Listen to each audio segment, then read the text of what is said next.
একদিন ইমাম হোসেন রাদিয়াল্লাহু আনহু নবীজি সাল্লাল্লাহু আলাইহি ওয়াসাল্লামকে জিজ্ঞেস করলেন, ও নানা জান, আপনি বড় নাকি আমি বড়? নবীজি সাল্লাল্লাহু আলাইহি ওয়াসাল্লাম বললেন, আমি বড়। ইমাম হোসেন রাদিয়াল্লাহু আনহু বললেন, না, আমি বড়। বলুন, আপনার বাবার নাম কি? নবীজি সাল্লাল্লাহু আলাইহি ওয়াসাল্লাম বললেন, আব্দুল্লাহ। ইমাম হোসেন রাদিয়াল্লাহু আনহু বললেন, এই তো। আমার বাবার মতো বাবা কি আপনার আছে?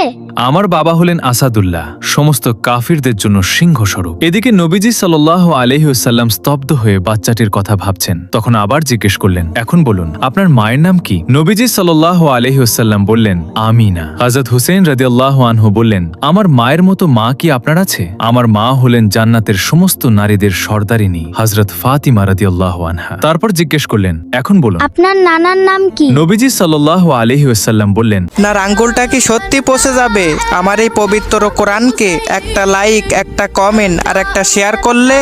কমেন্টে বলেন, আমি ব্যাগ দিয়ে আসবো ইনশাল্লাহ। আব্দুল ওয়াহাব।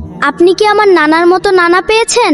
আমার নানা সাইয়্যিদুল আম্বিয়া রাহমাতুল লিল আলামিন। আমার নানা, যাকে সৃষ্টি না করলে আল্লাহ কিছুই বানাতেন না, সাইয়্যিদিনা মুহাম্মাদুর রাসূলুল্লাহ। আমার নানার মতো নানা কি আপনি পেয়েছেন? তখন নবীজি সাল্লাল্লাহু আলাইহি ওয়াসাল্লাম মুচকি হেসে ইমাম হুসেন রাদিয়াল্লাহু আনহুকে বুকে টেনে হুসাইন, নিয়ে বললেন, আজ আমি তোমার কাছে হেরে গেলাম।